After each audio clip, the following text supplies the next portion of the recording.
Assalamualaikum warahmatullahi wabarakatuh. Perkenalkan, saya Agnia Afla, NPM 231103034. Saya akan memaparkan hasil analisis keuangan PT Bakery dan Produce Tbk. Pokok pembahasan yang pertama yaitu ada pendahuluan, kajian kinerja dan fundamental, struktur modal, kebijakan dividen, dan yang terakhir yaitu kesimpulan dan saran. Selanjutnya yaitu ada profil perusahaan. BNPR adalah perusahaan investasi yang terdaftar di BEI sejak 1989 dengan fokus pada tingkat sektor utama, manufaktur, infrastruktur, dan portofolio investasi. BNPR memiliki visi menjadi perusahaan investasi termuka di Indonesia, serta misi memaksimalkan nilai pemegang saham melalui investasi yang menguntungkan. Usahanya dijalankan lewat anak perusahaan di sektor strategis, dan pada 2023, Levoka Enterprise Ltd menjadi pemegang saham mayoritas. Kemudian ada kajian kinerja dan fundamental. Yang pertama itu ada kinerja operasi. BNPR berhasil meningkatkan efisiensi operasional. NOWC turun dari 13,57 triliun ke 3,227 triliun dan TOC dari 15,21 triliun ke 4,52 triliun akibat penurunan aset. Meski sumber daya berkurang, NOPAT naik dari 0,18 triliun ke 0,27 triliun. Ini menunjukkan kemampuan BNPR dalam meningkatkan laba dengan sumber daya terbatas. Kemudian ada kajian kinerja dan fundamental added value. Untuk mengukur kinerja BNPR digunakan indikator MFA dan EVA. Pada 2023, MFA naik tajam dari 196 miliar ke 5,34 triliun, mencerminkan peningkatan kepercayaan investor. Meski EVA masih negatif, nilainya membaik dari minus 251.000 ke 165.000, menunjukkan efisiensi mulai meningkat meski belum sepenuhnya menutup biaya modal. Added value ini penting untuk menilai sejauh mana perusahaan menciptakan nilai ekonomi, bukan hanya keuntungan akuntansi. Selanjutnya ada karakteristik fundamental perusahaan. Pada 2023, kinerja BNPR membaik, BEP dan ROI naik menandakan efisiensi aset dan investasi meningkat. OPM juga naik menunjukkan profitabilitas membaik. Meski begitu, ROE turun tajam mencerminkan penurunan efektivitas penggunaan modal sendiri.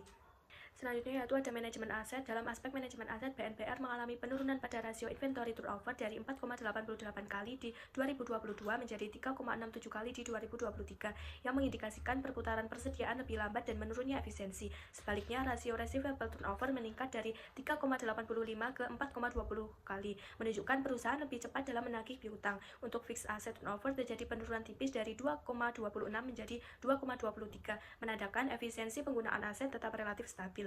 Selanjutnya yaitu ada manajemen likuiditas. Pada 2023, likuiditas BNPR menunjukkan perbaikan. Current ratio naik dari 0,93 ke 1,00, menandakan aset lancar cukup untuk menutup kewajiban jangka pendek. Meskipun quick ratio turun dari 0,90 ke 0,74, cash ratio justru naik dari 0,01 ke 0,22. Secara keseluruhan, kemampuan perusahaan dalam memenuhi kewajiban jangka pendek membaik, terutama dari sisi kas. Selanjutnya itu ada nilai pasar. Dari sisi nilai pasar, indikator price to earnings meningkat tajam dari 5,63 di 2022 menjadi 30,3 di 2023. Meskipun laba per saham EPS menurun, hal ini menunjukkan ekspektasi pasar yang tinggi. Price to book ratio juga naik 1,13 ke 3,01, menandakan saham diperdagangkan pada harga premium.